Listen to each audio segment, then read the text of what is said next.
जैसा कि आप सब लोग जानते हो कि सीनेट का फॉर्म आ चुका है, तो सीनेट की पूरी इन्फॉर्मेशन आज के वीडियो में मैं देने वाली हूँ, क्योंकि टुकड़ों में कई लोगों को इन्फॉर्मेशन समझ में नहीं आती। हालांकि अनूप सर ने इस पे छोटे छोटे टुकड़ों में कई वीडियो बना रखा है, तो जिसको पार्ट्स में वीडियो देखना है, जैसे मान लीजिए जिसे सिर्फ एलिजिबिलिटी क्राइटेरिया देखना है, जिसे सिर्फ डॉक्यूमेंट्स देखने हैं, वो अनूप सर की वीडियो देख सकता है। और जिसे इसकी पूरी जानकारी चाहिए वो ये वीडियो देख ले, ताकि सीनेट 2025 की आपको A to Z पूरी जानकारी मिल जाए। फिर इस वीडियो को देखने के बाद आपको किसी और वीडियो की ज़रूरत नहीं पड़ेगी। हाँ, मान लो आगे चल के आप भूल जाते हो कोई छोटी सी चीज़, तो छोटी छोटी चीज़ों पे अनूप सर ने वीडियो बना रखा है, उसे आप देख सकते हो। सीनेट 2025 का जो फॉर्म है वो आपका होता है बीएससी नर्सिंग के लिए। यूपी बीएससी नर्सिंग के लिए ये फॉर्म आता है। और यूपी बीएससी नर्सिंग ही नहीं, अदर स्टेट वाले भी इसके लिए अप्लाई कर सकते हैं। अभी हम एलिजिबिलिटी देखेंगे, दूसरे स्टेट वाले भी अप्लाई कर सकते हैं। मैं अभी आपको बता देती हूँ। देखो, दूसरे स्टेट वाले भी इसे अप्लाई कर सकते हैं। ऐसा ज़रूरी नहीं है कि सिर्फ और सिर्फ यूपी के स्टूडेंट्स ही इसे अप्लाई करें, ठीक है। सिर्फ और सिर्फ यूपी के स्टूडेंट्स अप्लाई करें ऐसा कोई भी ज़रूरी यहाँ पे नहीं होता है, ठीक है।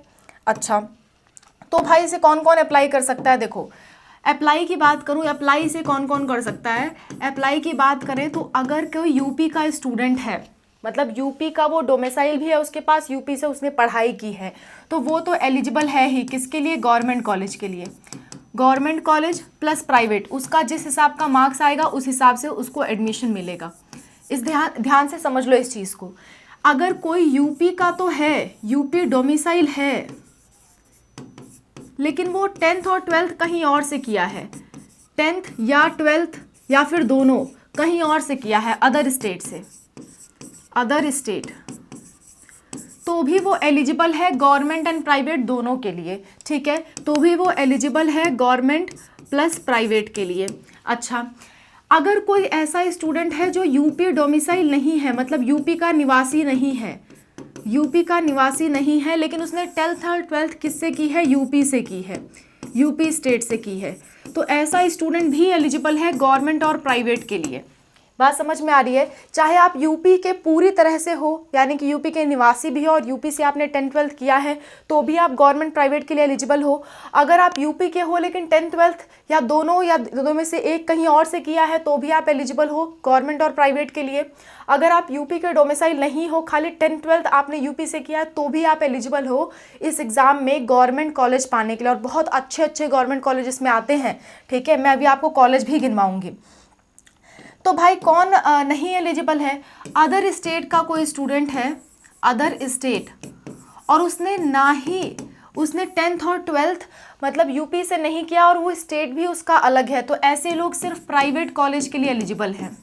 एग्ज़ाम बिल्कुल दे सकते हैं, लेकिन कितने भी अच्छे नंबर आ जाए, कॉलेज उनको प्राइवेट ही मिलेगा, गवर्नमेंट कॉलेज उनको नहीं मिलेगा। तो अप्लाई तो सभी लोग कर सकते हैं, लेकिन ये कुछ क्राइटेरिया है जो मैंने आपको बता दी पहले ही। अच्छा, अब आ जाते हैं, अब मेन बात कर लेते हैं, जो कि हमारी बात चल रही थी यूपी सीनेट से रिलेटेड। यूपी सीनेट का जो फॉर्म है वो आपकी एक वेबसाइट पे आया है। वेबसाइट का नाम है abvmu.set2025.co.in। आप सिंपली गूगल पे टाइप करोगे abvmu सीनेट, तो आपके सामने ये पेज खुल करके आ जाएगा। इस पेज में थोड़ा हम नीचे आ जाते हैं। थोड़ा जब आप नीचे आओगे तो यहाँ पे आपको दिख रहा होगा कॉमन नर्सिंग एंट्रेंस टेस्ट, ऐसा कुछ नोटिफिकेशन आया है, जिसमें देखो बीएससी नर्सिंग का इन्फॉर्मेशन बुलेटिन आया है और बीएससी नर्सिंग पोस्ट बेसिक का आया है और एमएससी नर्सिंग का भी दिख रहा है, लेकिन आपको कहीं भी अभी पैरामेडिकल का नहीं दिख रहा है। तो बच्चे पूछ रहे हैं भाई फिर पैरामेडिकल का कब आएगा? अगर हम पूछें पैरामेडिकल का, तो पैरामेडिकल का कब आएगा? पैरामेडिकल का भी तो फॉर्म आना चाहिए ना। पैरामेडिकल का फॉर्म हमारा कब आएगा? तो पैरामेडिकल के फॉर्म की मैं बात कर लेती हूँ। पैरामेडिकल का जो फॉर्म है, यानी कि जिसे हम सीपेट के नाम से जानते हैं, CIPET, UP paramedical, UP paramedical का जो फॉर्म है वो हमेशा बीएससी नर्सिंग के फॉर्म के बाद ही आता है। तो आप मान के चल सकते हो कि अप्रैल के फर्स्ट वीक में आएगा। अप्रैल फर्स्ट वीक में आपका यूपी पैरामेडिकल का फॉर्म आ जाएगा। उसके लिए भी एलिजिबिलिटी सेम रहेगी। जैसे मैंने आपको बताया, आप या तो यूपी के हो, मतलब पूरी तरह से आप रहते भी यूपी में हो, पढ़ाई भी यूपी ने की है, तो आप में गवर्नमेंट कॉलेज प्राइवेट कॉलेज दोनों के लिए एलिजिबल होगे। आप रहते यूपी में हो लेकिन पढ़ाई आपने 10th 12th की कहीं और से की है, तो भी आप एलिजिबल रहोगे गवर्नमेंट और प्राइवेट के लिए। अगर आप रहते हो कहीं और लेकिन यूपी से आपने 10th-12th किया है तो भी आप गवर्नमेंट प्राइवेट के लिए एलिजिबल हो, लेकिन ना ही आप रहते हो यूपी में, ना ही आपने पढ़ाई की है यूपी से, ऐसे लोग गवर्नमेंट कॉलेज के लिए एलिजिबल नहीं होंगे। तो ये हो गई सीपेट की बात। हालांकि फिलहाल हम बात कर लेते हैं बीएससी नर्सिंग के बारे में, ठीक है। इन्फॉर्मेशन बुलेटिन हम ओपन कर लेते हैं बीएससी नर्सिंग की। बीएससी नर्सिंग की इन्फॉर्मेशन बुलेटिन हम ओपन कर लेते हैं, जस्ट अ मिनट। देखो, बीएससी नर्सिंग की ऐसे कुछ इन्फॉर्मेशन बुलेटिन आई हुई है जहां पे लिखा होगा Atal Bihari Vajpayee medical university Uttar Pradesh information bulletin. सबसे पहले आपको डेट दिख रहा होगा कि एप्लीकेशन फॉर्म जो है वो आपका 24 मार्च को आया है, ठीक है, यानी कि कल आपका आया हुआ है एप्लीकेशन फॉर्म, और ये 26 अप्रैल तक आपका जो है वो वैलिड रहेगा। 26 अप्रैल तक सैटरडे को 11:59 PM तक ये फॉर्म ओपन रहेगा। फॉर्म में अगर कोई गलती कर देते हो, हालांकि आपको करनी नहीं चाहिए, लेकिन बाई चांस कोई गलती कर देते हो तो 19 अप्रैल को करेक्शन विंडो स्टार्ट होगी। 19, 20, 21, 22, 23, 24, 25, 26 टोटल आपको 8 दिन का करेक्शन करने का मौका दिया जा रहा है, और 12 बजे के लगभग आपको मौका मिल रहा है 11:59 PM तक। इसके बाद है एडमिट कार्ड। एडमिट कार्ड आपका 14 मई को आ जाएगा, और आपका जो एग्जाम है वो 21 मई को होगा। रिजल्ट और प्लेस ऑफ एग्जामिनेशन अभी दिया नहीं गया है। प्लेस ऑफ एग्जामिनेशन तो उस पर डिपेंड करेगा जो आप चूज करोगे। अभी बताऊंगी कि कहाँ कहाँ सेंटर पड़ेगा। A to Z सारी डिटेल मैं सीनेट की बता दूंगी इसी वीडियो में। सीनेट 2025 में जितने भी बदलाव हुए हैं, जितनी भी उसकी अपडेट्स हैं, A to Z सारी बात कर लेंगे, कुछ भी बाकी नहीं छोड़ेंगे हम, ठीक है। चलो आगे आ जाते हैं, मैं आपको सब कुछ प्रूफ के साथ दिखा रही हूँ। तो ये इनका ऑफिशियल मेल आईडी है, हेल्पलाइन नंबर है, अगर आप कहीं फंसते हो तो इस हेल्पलाइन नंबर पे कॉल कर सकते हो। वेबसाइट आपकी abvmuup.edu.in है, ठीक है। अच्छा आगे बढ़ते हैं, सीनेट के बारे में बात कर लेते हैं। तो ये इंडेक्स दे रखा है कि क्या क्या चीज़ें ये हमको बताएंगे, तो चलो आगे बढ़ लेते हैं, इंडेक्स की ज़रूरत नहीं है। देखो इसमें देखो एक बहुत इंपॉर्टेंट बात, देखो कौन कौन से कॉलेजेस आ रहे हैं। यूपी के मैक्सिमम से maximum government and private college इसके अंतर्गत आते हैं। बीएचयू नहीं आता, बीएचयू छोड़ देना, बीएचयू नीट के अंतर्गत आता है, बनारस हिंदू यूनिवर्सिटी नीट के अंतर्गत आता है, लेकिन उसको छोड़ दो। उसके बाद मैक्सिमम से maximum government colleges and private colleges जो भी यूपी के अंतर्गत प्रेजेंट हैं वो आपके इस एग्ज़ाम के अंतर्गत आते हैं, ठीक है। अच्छा जैसे कुछ फेमस कॉलेज का नाम हम ले लेते हैं। KGMU बहुत ही फेमस कॉलेज, SGPGI जिसे आप PGI लखनऊ के नाम से जानते हो, जहाँ पे कोई भी प्रॉब्लम होती है अक्सर लोग PGI लखनऊ में भर्ती होते हैं, तो वो है आपका SGPGI, Sanjay Gandhi PGI medical college, ठीक है, लखनऊ में स्थित है। KGMU Lucknow, RML IMS Lucknow, UPUMS Saifai, LLRM Meerut, ये सब यूपी के बहुत ही ज़्यादा फेमस कॉलेजेस हैं और ये सब इसके अंतर्गत आते हैं। बहुत अच्छे मतलब अपॉर्चुनिटी है आपके पास यहाँ जाने की, यहाँ से BSc नर्सिंग करने की। अब कुछ लोग पूछते हैं कि यहाँ से BSc नर्सिंग करने के बाद हमें क्या फ़ायदा होगा, हमें क्या तुरंत जॉब मिल जाएगी? तो आंसर है नहीं, तुरंत जॉब नहीं मिलती है। किसी भी कॉलेज से आप कर रहे हो तुरंत जॉब नहीं मिलेगी, लेकिन इससे होगा ये कि वहाँ की आपको जानकारी रहेगी। जब भी जॉब एप्लीकेशन आएगा आप तुरंत अप्लाई करके वहाँ एज अ नर्स काम कर सकते हो, ठीक है, ये फ़ायदा है। और लड़के और लड़कियां दोनों कर सकते हैं, लड़कियां दोनों कर सकते हैं, ऐसा नहीं है सिर्फ लड़कियां ही कर सकती हैं। यहाँ पे बॉयज़ और गर्ल्स दोनों एलिजिबल हैं, बॉयज़ प्लस गर्ल्स दोनों लोग को सेम यहाँ पे दिया गया है। ऐसा नहीं है कि बॉयज़ के लिए ज़्यादा सीट्स है, मतलब सॉरी गर्ल्स के लिए ज़्यादा सीट है बॉयज़ के लिए कम, ऐसा कहीं भी नहीं है। हाँ हॉस्टल का आपको फ़र्क दिखाई दे सकता है, और कुछ कॉलेजेस हैं, बहुत ही कम कॉलेजेस जो कि सिर्फ गर्ल्स को एडमिशन देते हैं, बाकी मेजॉरिटी ऑफ कॉलेजेस में बॉयज़ गर्ल्स दोनों लोग एलिजिबल होते हैं, ठीक है। तो KGMU one of the best college है, SGPGI भी one of the best college है, UPUMS सैफई, ये सारे ही जो लिखे हुए हैं ना मतलब सब बेस्ट कॉलेज हैं। खास करके ये दोनों तो बहुत ही ज़्यादा फेमस हैं, SGPGI और आपका KGMU। आप जानते हो PGI में भर्ती करने ले जा रहे तो वो SGPGI ही है, वहाँ पर आपको काम करने का मौका मिल रहा है। आगे बढ़ लेते हैं, ठीक है। तो इसके बाद आपको एडमिशन देने के लिए सीनेट एग्ज़ाम देना होगा, और कोई भी एग्ज़ाम देने की आपको ज़रूरत नहीं है। यहाँ पे एडमिशन लेने के लिए सिर्फ और सिर्फ सीनेट एग्ज़ाम की ज़रूरत पड़ेगी। इसका एग्ज़ाम सेंटर कहाँ पड़ेगा भाई? एग्ज़ाम सेंटर देख लो। एग्ज़ाम सेंटर, क्योंकि ये यूपी का एग्ज़ाम है तो सिर्फ यूपी में ही एग्ज़ाम सेंटर है, और यूपी में भी कहाँ है आपको दिख रहा होगा। आगरा हो गया, अलीगढ़ हो गया, अयोध्या, आजमगढ़, बरेली, बस्ती, बांदा, गाजियाबाद, गोंडा, गोरखपुर, झांसी, कानपुर, लखनऊ, मेरठ, मिर्ज़ापुर, मुरादाबाद, प्रयागराज, सहारनपुर, वाराणसी, गौतम बुद्ध नगर, इतने जगहों पे 20 आपको एग्ज़ाम सेंटर दिए हुए हैं। आप इनमें से कोई भी एग्ज़ाम सेंटर चूज़ कर सकते हो, आपकी मर्ज़ी है। जिसको आप चूज़ करोगे वही मिलने की ज़्यादातर संभावना होती है।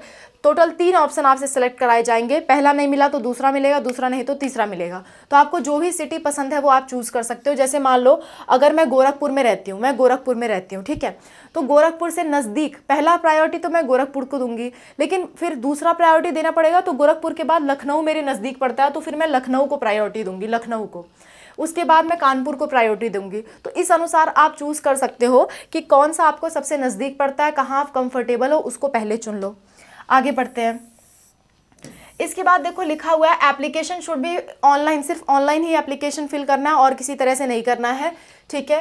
फॉर्म की बात यहाँ लिखी हुई है, only completely filled and submitted application will be accepted. ऐसा नहीं है कि आपने फीस सबमिट नहीं किया या फॉर्म कंप्लीट नहीं किया तो भी आप सोच रहे हो कि हमारा एक्सेप्ट हो जाएगा, ऐसा नहीं होगा। आपको पूरा स्टेप्स उसका कंप्लीट करना होगा, ठीक है।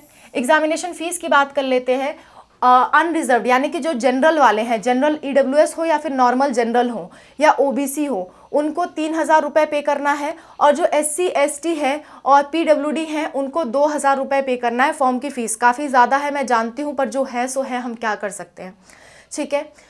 ओके अच्छा, एक बार आपने फ़ीस सबमिट कर दी तो आप फॉर्म कैंसिल करना चाहो या कुछ भी करना चाहो, आपकी ये फ़ीस वापस नहीं होगी।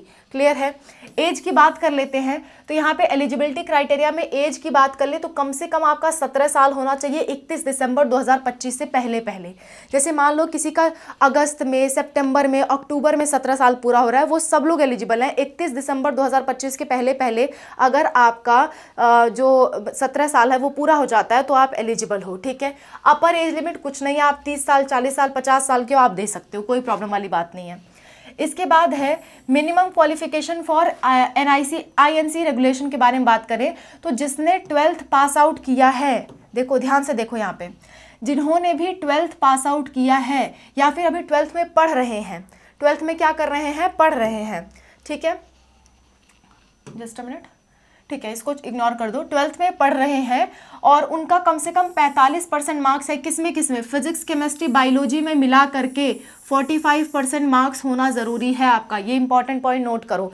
केवल इन 3 सब्जेक्ट के मार्क्स, जैसे मान लो फिजिक्स आपका 100 नंबर का होता है, केमिस्ट्री आपका 100 नंबर का होता है, बायोलॉजी 100 नंबर, तो 300 नंबर में आप अपना ऑब्टेन मार्क्स डिवाइड करो। जैसे कि मान लो 300 में 200 पाए हुए हो तो इंटू 100 करो। अब देखो अगर आपका 45% से ज़्यादा आ रहा है, 45% से ज़्यादा आ रहा है तभी आप एलिजिबल होगे, अदरवाइज आप एलिजिबल नहीं कहलाओगे।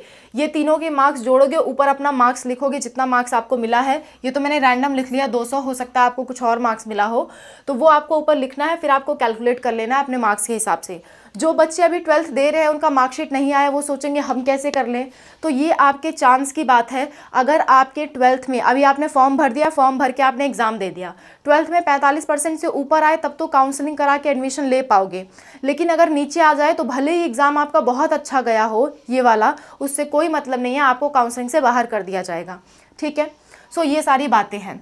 और साथ ही साथ आप इंग्लिश में भी पास होने चाहिए, यानी कि कम से कम 100 में 33 नंबर आपके इंग्लिश में आना चाहिए, 33 मार्क्स आपके इंग्लिश में आने चाहिए कम से कम, ठीक है। इतनी बात समझ में आती है सबके।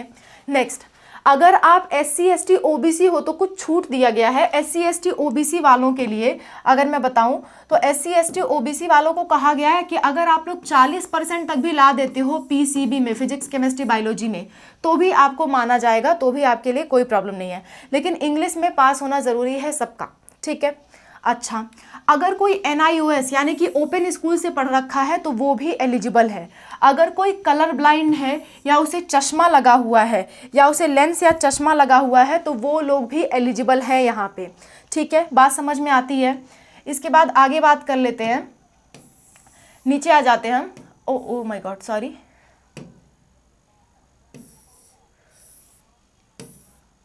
हाँ, तो अगर कोई कलर ब्लाइंड है तो वो भी एलिजिबल है।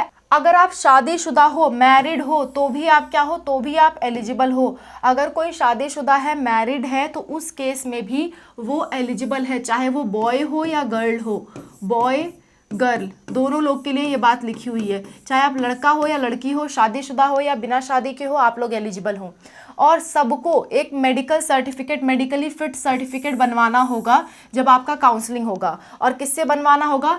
डिस्ट्रिक्ट मेडिकल कॉलेज से, जिसे हम CNO कहते हैं, डिस्ट्रिक्ट CMO, वहाँ से आपको मेडिकल सर्टिफिकेट बनवाना होगा काउंसलिंग के वक्त। अगर आप किसी भी तौर पे मेडिकली अनफिट कहलाते हो, यानी कि मेडिकल रूप से आपको कोई गंभीर बीमारी है, तो उस केस में आपको भले ही आपने टॉप कर रखा हो, आपको कॉलेज नहीं मिलेगा। जैसे मान लो, जैसे कोई ऐसा पर्सन है जिसको बीमारी है, कोई गंभीर बीमारी है, वो खुद ही इलाज नहीं कर पाएगा, उसे खुद इलाज की ज़रूरत है, वो बीमारियां दूसरों में जा सकती हैं, तो ऐसे लोगों को हम मेडिकल फील्ड में नहीं रख सकते। इसीलिए यहाँ पे दिया गया है कि मतलब आपका मेडिकली फिट होना ज़रूरी है। आगे बढ़ते हैं, हर एक बात हम डिटेल में कर रहे हैं, है ना। देखो, इसके बाद आगे बात लिख रखी है कि PWD वालों को 5% हॉरिजॉन्टल रिजर्वेशन दिया जाएगा, यानी कि हर एक कैटेगरी में जो PW है उसको 5% का बेनिफिट मिलेगा। आगे बढ़ते हैं, इसके आगे बढ़ जाते हैं, कास्ट सर्टिफिकेट की बात कर ले तो कास्ट सर्टिफिकेट में इन्होंने बहुत बड़ा बवाल किया हुआ है। कास्ट सर्टिफिकेट इन्होंने कहा है कि हमें जो कास्ट सर्टिफिकेट चाहिए वो 1 अप्रैल 2025 के बाद का चाहिए भाई, 1 अप्रैल 2025 के बाद का चाहिए, ठीक है। तो ऑन और आफ्टर किसके लिए? OBC के लिए और EWS के लिए इन्हें 1 अप्रैल 2025 के बाद का चाहिए। अब स्टूडेंट सोचेंगे अभी तो 1 अप्रैल आया नहीं, हम बनवाएंगे कहाँ से? तो अभी इन्होंने फॉर्म में नहीं मांगा हुआ है, लेकिन आगे चल के आप किसे काउंसलिंग में मांग सकते हैं, और भी ऑप्शन दे सकते हैं आपको अपलोड करने का, कभी भी दे सकते हैं। तो जब भी 1 अप्रैल 2025 आए, आपको उसके बाद अपने फॉर्म के लिए अप्लाई कर देना है कास्ट सर्टिफिकेट के लिए। उसके पहले का आपको अपलोड करने की कोई ज़रूरत नहीं है, वो रिजेक्ट हो जाएगा। और वो कैसा होना चाहिए? वो स्टेट लेवल का होना चाहिए, स्टेट लेवल का फॉर्म होना चाहिए आपका सर्टिफिकेट, स्टेट लेवल का होना चाहिए, सेंट्रल लेवल नहीं चलेगा। अब सवाल ये आता है कि अगर कोई दूसरे स्टेट का बच्चा है तो उसे तो यूपी स्टेट का मिलेगा नहीं, तो वो क्या करे? तो उन लोगों को जनरल माना जाएगा। आप दूसरे स्टेट के हो तो आपको कैटेगरी का बेनिफिट नहीं मिलेगा, आपको जनरल माना जाएगा, ठीक है। और ये जो कास्ट सर्टिफिकेट होना है वो तहसीलदार या SDM द्वारा साइन होना चाहिए, तहसीलदार या SDM द्वारा ही होना चाहिए, और किसी से नहीं होना चाहिए, ठीक है। बात समझ में आती है। नेक्स्ट बात कर लेते हैं, इसके आगे की बात कर लेते हैं हम, ठीक। देखो, आगे की बात कर लेते हैं। डिपेंडेंट ऑफ फ्रीडम फाइटर अगर आप हो तो उसका सर्टिफिकेट डिस्ट्रिक्ट मजिस्ट्रेट से आपको मिलेगा। फ्रीडम फाइटर आपके पेरेंट्स रहे हैं तो उसका सर्टिफिकेट आपको डिस्ट्रिक्ट मजिस्ट्रेट यानी कि DM से मिलेगा। अगर आपको NCC certificate, C certificate with grade B बनवाना है तो ये भी आपको तो इसका भी जो रिजर्वेशन है वो दिया जाएगा। गवर्नमेंट नर्सिंग कॉलेज में कैंडिडेट के लिए डोमिसाइल होना ज़रूरी है। ये यहाँ पे वही सारी बात लिखी हुई है जो मैंने आपको शुरू में अभी समझाई है, ठीक है। और सिर्फ इंडियन होना चाहिए, बाहरी लोग यहाँ पे अप्लाई नहीं कर सकते। आगे बढ़ते हैं, एक एक चीज़ हम पढ़ रहे हैं, ठीक है। अच्छा, ये सारी वही बातें लिखी हुई हैं, बस लिखा हुआ है कि अगर आप कोई गलत इन्फॉर्मेशन देते हो फॉर्म में तो आपका फॉर्म रिजेक्ट होगा और आपका एडमिशन कैंसिल हो सकता है, ठीक है। नेक्स्ट बात कर लेते हैं, candidate should register with personal email ID and mobile number. Email ID और मोबाइल नंबर आपका लगेगा, ठीक है। ईमेल आईडी और मोबाइल नंबर लगेगा। क्या क्या चीज़ें लगने वाली है अनूप सर ने ये वीडियो में बता रखा है, एक बार आप इसमें इकट्ठे देख सकते हो। यहाँ पे बिखरा बिखरा लिखा हुआ है, देखिए कैसे कैसे आपको फॉर्म भरना है, ठीक है। बात समझ में आ रही है? स्टेप्स देखो, यहाँ पे रजिस्ट्रेशन होगा, फिर लॉगिन होगा एप्लीकेशन नंबर से। एप्लीकेशन नंबर आपके फ़ोन नंबर और ईमेल आईडी पे आएगा, तो फ़ोन नंबर ईमेल आईडी वही यूज़ करना जो आपका एक्टिव हो। उसके बाद आपको पर्सनल इन्फॉर्मेशन देना होगा, एड्रेस भरना होगा, एजुकेशनल क्वालिफिकेशन, फिर सेंटर सिटी प्रेफरेंस यानी कहाँ एग्ज़ाम सेंटर चाहते हो, फोटो, सिग्नेचर और वेरिफिकेशन सीट लगेगा। वेरिफिकेशन सीट कैसे मिलेगा मैं बता देती हूँ। जब आप फॉर्म भरोगे, फॉर्म भरते वक्त एक स्टेप आएगा जहाँ पे आपको वेरिफिकेशन सीट डाउनलोड का ऑप्शन आएगा, उसको आपको डाउनलोड करना है, उसका प्रिंट आउट निकलवा लेना है, फिर उसको भरना है। उसमें कुछ चीज़ें नाम, फ़ोटो ये सब भरना होता है। वो भरने के बाद फिर उसको स्कैन करवा के फिर से अपलोड करना होगा। ये प्रोसेस होती है वेरिफिकेशन सीट की। वेरिफिकेशन सीट, फिर बैंक डिटेल भरना होगा। उसके बाद आपकी लाइव फ़ोटो होगी। जब आप साइबर कैफ़े वाले के पास जाओगे तो वो कैमरा ओपन करके आपकी तुरंत की फ़ोटो लेगा। उसके बाद आपका फाइनल सबमिट होगा और उसके बाद आपको फ़ीस पेमेंट करनी होगी, ठीक है। आगे बढ़ते हैं, स्टेप्स यही चीज़ें थोड़ा डिटेल में दी हुई है। देखो क्या क्या भरना होगा, अपना नाम 10th की मार्कशीट के हिसाब से, पापा का नाम, मम्मी का नाम, date of birth, general email address, mobile number, ठीक है, WhatsApp number, category, sub category मतलब PWD, NCC ये सब जो लोग आते हैं, ठीक है। ये सब चीज़ें आपको भरनी होंगी। फिर आपके नंबर पे OTP आएगा। OTP के लिए अपना फ़ोन नंबर अपने पास रखना, ईमेल आईडी अपने पास रखना। आगे बढ़ते हैं, नेक्स्ट लॉगिन करके फिर आपको आगे प्रोसीड करना है, वही सारी एप्लीकेशन फॉर्म की प्रोसेस ये लोग बता रहे हैं, ठीक है। एप्लीकेशन फॉर्म की पूरी प्रोसेस लिखी हुई है, ये सारी एप्लीकेशन फॉर्म की प्रोसेस है। फोटो आपको जो अपलोड करना है उसमें देखो कुछ बातें लिखी हुई हैं, ये आपको पता होना ज़रूरी है। फोटो में क्या, फोटोग्राफ में पूरा फेस आपका आना चाहिए और सामने से तिरछे मिर्छे से नहीं आना चाहिए, और सफ़ेद बैकग्राउंड होना चाहिए, ये साफ साफ लिखा हुआ है सफ़ेद बैकग्राउंड, ठीक है। और बिना चश्मे के आपको फ़ोटो खिंचानी है, विदाउट स्पेक्टिकल्स, क्लियर है। दोनों कान आपके दिखने चाहिए, जो लड़कियां फेस कवर करके फ़ोटो खिंचाती हैं वो नहीं खिंचा सकती, कान उनके दिखने चाहिए, ठीक है। Name of the candidate should be written in the photograph, ठीक है, और प्रॉब्लम वाली बात नहीं है, ठीक है। आगे बढ़ लेते हैं। इसमें देखो candidate should not wear any glasses, कोई भी चश्मा वगैरह नहीं पहना होना चाहिए, हैट कैप ये सब नहीं होना चाहिए, कोई दुपट्टा वगैरह उसके सर पे नहीं होना चाहिए, ठीक है। इतनी बात समझ में आ गई, और इस तरह से आपकी फ़ोटो रहेगी। आगे बढ़ लेते हैं, ऐसा कुछ फ़ोटो रहेगा, ठीक है। आगे बढ़ लेते हैं। साइन कुछ ऐसे टाइप में आपको अपलोड करना है, जो कैपिटल लेटर में साइन कभी भी नहीं होता है, तो कैपिटल लेटर आपको यूज़ नहीं करना है साइन में, और सफ़ेद पेपर पे साइन करना है जिस पे कोई लाइन ना बनी हो। और किससे साइन करना है, ब्लैक पेन से आपको साइन करना है, ब्लैक बॉल पेन से, यानी कि ब्लैक डॉट पेन से आपको साइन करना है, ठीक है। आगे बढ़ते हैं। चलो वेरिफिकेशन शीट की बात की हुई है, यहाँ पे वेरिफिकेशन शीट के बारे में मैंने आपको बता दिया। इसके बाद बैंक डिटेल आपको भरना है। बैंक डिटेल में देखो लिखा हुआ है कि a refund if necessary will be done in the bank information provided by the candidate. मान लो आप फॉर्म भरते हो, फॉर्म की फ़ीस अटक गई, तो उस केस में फ़ीस आपको वापस की जाएगी, तो यहाँ पे जो आप बैंक की डिटेल भरोगे उसी में आपकी फ़ीस वापस आएगी, तो आपको बैंक की डिटेल भरनी होगी, ठीक है। और the candidate is mandatory to upload a copy of passbook, उसको पासबुक की फ़ोटोकॉपी वहाँ पे डालनी होगी, और कोशिश करो गवर्नमेंट पासबुक की ही फ़ोटो डालो, ठीक है। अच्छा, अपनी नहीं है आपके पास, अपनी खुद की नहीं है तो अपने पेरेंट्स की भी डाल सकते हो, उसमें कोई प्रॉब्लम वाली बात नहीं है, ठीक है। नेक्स्ट लाइव फ़ोटो अपलोडिंग होगा यहाँ पे, ठीक है। इसके बाद फ़ी सबमिशन होगा, फ़ी सबमिट करने के बाद आपका फॉर्म सबमिट हो जाएगा। इंपॉर्टेंट नोट लिखा हुआ था, हम उसे पढ़ लेते हैं। अगर आपने एक से ज़्यादा बार पेमेंट कर दिया, क्योंकि आपका पेमेंट नहीं हो रहा था तो एक से ज़्यादा बार कर दिया, ठीक है, तो the refund will be done to the source from where the payment was originally made. जैसे मान लो आपने साइबर कैफ़े से करवाया, तो साइबर कैफ़े वाले के पास फिर वो वापस आएगा। अगर आपने एक से ज़्यादा पेमेंट कर दिया है गलती से, तो वो साइबर कैफ़े वाले के पास आएगा। अगर आपने उससे करवाई या खुद से किया है, तो जिस अकाउंट से किया है उस अकाउंट में पैसे वापस आएंगे, ठीक है। अच्छा, नेक्स्ट आगे बढ़ते हैं। अच्छा, कौन सा पेमेंट आएगा, जैसे मान लो एक बार आपने पेमेंट किया फिर दोबारा किया, तो पहला वाला पेमेंट आपका जो है वो एक्सेप्ट नहीं होगा, वो वाला रिफंड आ जाएगा, और दूसरा वाला पेमेंट जो है वो आपका एक्सेप्ट हो जाएगा, उसका रिफंड नहीं मिलेगा। आगे बढ़ते हैं। फाइनल सबमिशन के बाद फिर आपका फॉर्म ओवर हो जाएगा, ठीक है। इसके बाद फिर कुछ नहीं है। इसके बाद फिर आपका एडमिट कार्ड आएगा। एडमिट कार्ड आपको ऑनलाइन ही डाउनलोड होगा, और कलर्ड प्रिंट आउट आपको एडमिट कार्ड का निकलवाना होगा जब आपको एग्ज़ाम सेंटर पे जाना है। तो ये एग्ज़ाम सेंटर की बातें हम बाद में भी कर लेंगे, एग्ज़ाम सेंटर की कोई जल्दी नहीं है अभी। एग्जामिनेशन का पेपर पैटर्न का थोड़ा सा देख लो।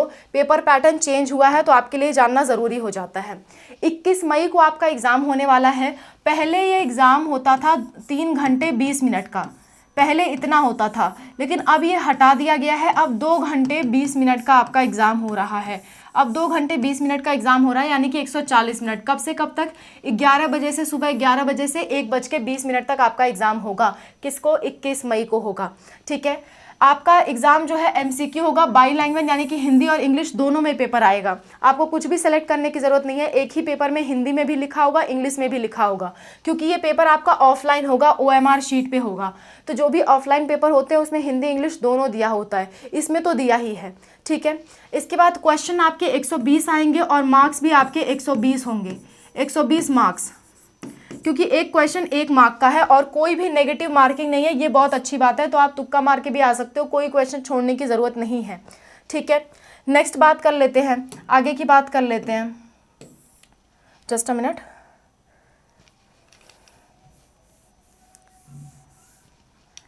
नेक्स्ट बात कर लेते हैं।